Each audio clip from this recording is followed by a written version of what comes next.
Hello, my name is Fadana Brady and I'm the Education Specialist with Down Syndrome Ireland. I would like to welcome you to this presentation, which is part 2 of 3 presentations looking at educational programmes for children with a dual diagnosis of Down syndrome and autism spectrum disorder. This is just one of a series of presentations we have available on the topic, and it will give you an overview of inclusive best practice, building friendship and communication with peers, and positive behaviour planning.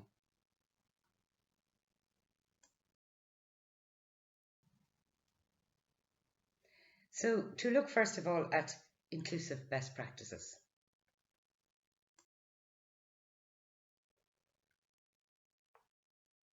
Inclusion, when done well and with commitment, makes all the difference in the lives of children. Inclusion is about valuing every person, every child, and every student. Every child is respected and welcomed, not just put on the roll in the classroom, but in setting up the necessary support services and activities, which include putting plans in place. These plans are vital so that a child will be a successful participant and learner with a genuine sense of belonging. We need to ensure that we have the right supports in place. We need to be sure that the team is trained. The bottom line is making sure the plan is about what adults will do to support the child and not how the child should change to fit with what adults want.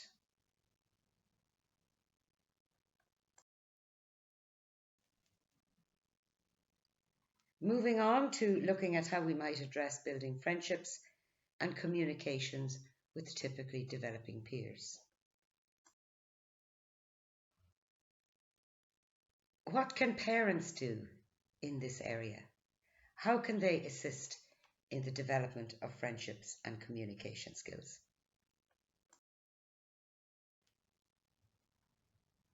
First of all, make your home the place to be.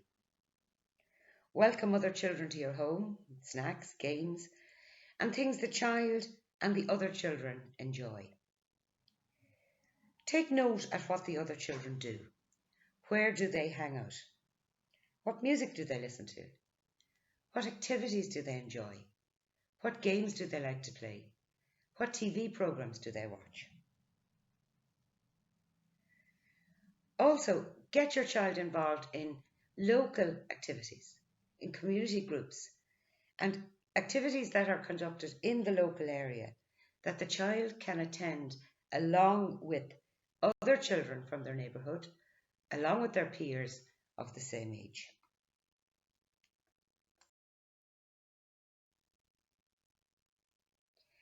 Parents can also help their child with Down syndrome and autism to reach out to other children by simply inviting other children over to their home, by maybe bringing them with them on shopping trips or on family outings. Everyone has to be helped to build friendships. They don't happen automatically, and especially for children with Down syndrome and autism. As parents, you need to show other people how your child participates. And you need to demonstrate for them ways that your child feels comfortable, or indeed ways that make your child feel safe in a new situation. Then just simply step back and let the children be together. Try and keep any adult presence and any adult interference to a minimum in your day-to-day routines. Speak up and get involved as the child's parents. Let other people see you and your child being involved in the neighbourhood, being involved in activities in the community.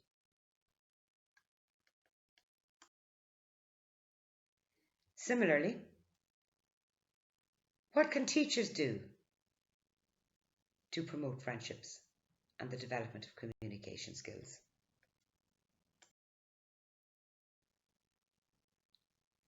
First of all, teachers can have regular circle time for sharing feelings and problem solving. It is important that teachers use cooperative learning strategies with the whole class, not just with the child with the dual diagnosis, to teach all children about communication and teamwork. Teachers can set up buddy systems in their classrooms that facilitate students working along with each other. They can ask other students for suggestions as how they might develop friendships. Role play all students in the development of new skills, and it will increase the self-confidence of all children. It's important to look for ways to involve every child in any activity we do in our classrooms. Break down the tasks you have at hand and make sure that each child has a role, using their strengths if possible. And some examples of this could include something as simple as a child using a calculator to check maths work for other children, or to simply be a timekeeper in a class quiz.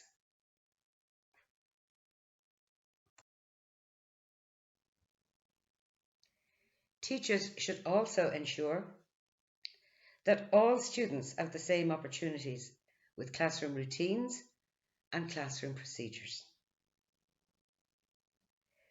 Teachers must always be conscious of communicating and modelling respect for the child, and of showing that they value the child in their classes by their own interactions and behaviours. Again, as we said already in the development of IEPs in another presentation, don't forget to include appropriate goals in the IEP relating to cooperation and communication and friendships. We sometimes get very hung up on academic goals, and we neglect to think about developing goals for cooperation, communication and friendships. It's also good to realise that as teachers, we cannot make friendships happen. We cannot insist, or we cannot make children be friends if they don't want to be. But what can we do? We need to create welcoming classroom communities that foster respect and belonging for every child. And by doing this, we're creating a natural environment then in which friendships will grow.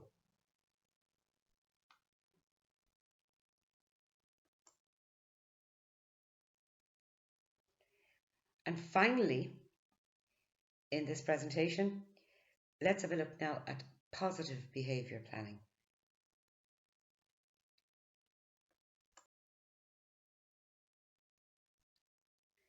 Sometimes the missing piece in behaviour and dealing with behavioural issues is that we don't get right down to see what it is the child is trying to tell us. Why are they behaving the way they are? We sometimes make assumptions and miss the point. So instead, what do we need to do? Finding the real reason behind the behaviour is vitally important. Very often, we spend time focusing on the difficult behaviour and what we should do if it happens, how we will handle it. Instead, we should be focusing on the specifics of the behaviour. We need to take time to gather people together, including the child's peers, to give everybody a chance to meet or brainstorm. We need everybody to come together and discuss how we might do it differently.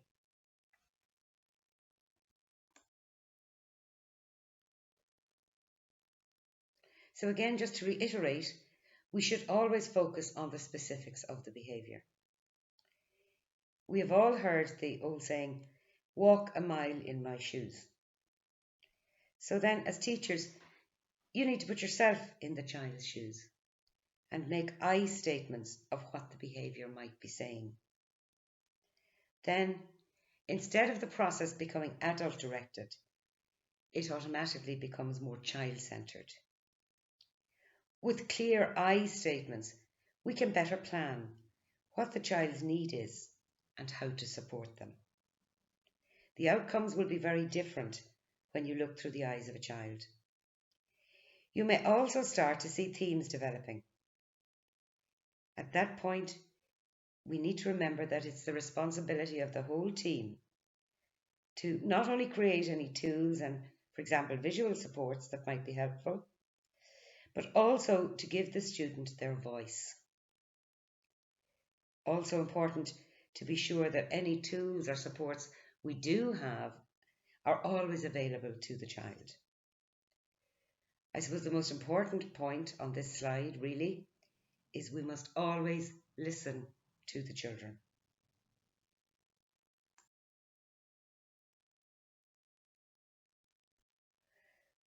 When we have behaviour concerns, the collection of data is critical. We need to know exactly who was there when the behaviour occurred, what the activity was when the behaviour happened, what was the behaviour, what did the child do, and very importantly, how did everyone else respond? How did the other children in the class respond? How did the class teacher respond? How did the SNA respond? And because parents should also be collecting this data at home, how did the parents respond? How did the siblings respond? How did Granny respond? Etc., etc., whoever the relevant person is. When we're collecting data, please be aware that you can just use very simple forms. It doesn't have to be complicated. Have a form with just key headings listed, because remember, we are trying to paint a picture of what is happening. If you find that the data you have does not give you any clues, well then we need to stop and think. We might not have enough data, or we might not have accurate enough data. Parents also collecting the data at home needs to be aware of this. Remember, the more specific the data, the more information we will have to work through.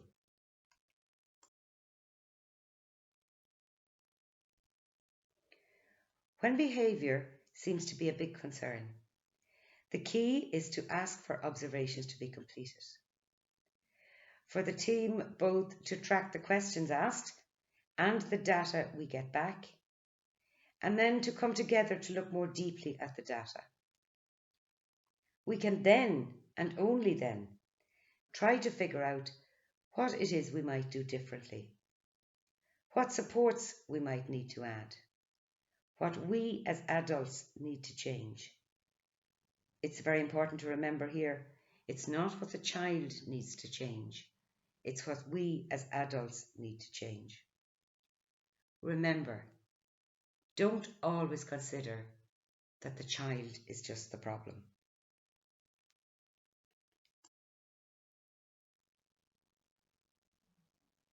On the next two slides, I have listed some useful resources for you.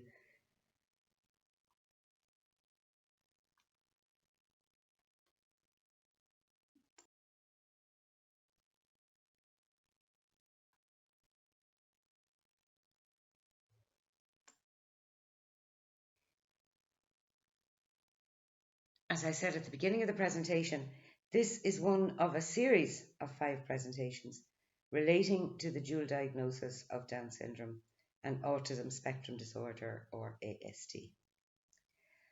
All 5 presentations are available on the DSI website for free download.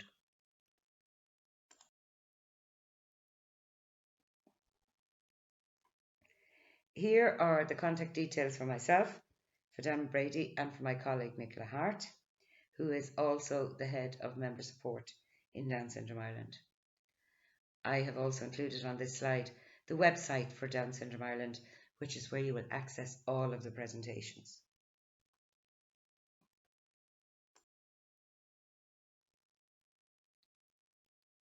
And finally, I would just like to acknowledge the book listed above, When Down Syndrome and Autism Intersect, and this book is already listed on the resources slide.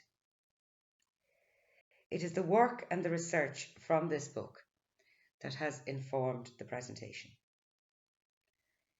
I hope you will join us for the remaining 4 presentations on our dual diagnosis, and indeed for many of the other presentations that are now available on our website. Bye for now.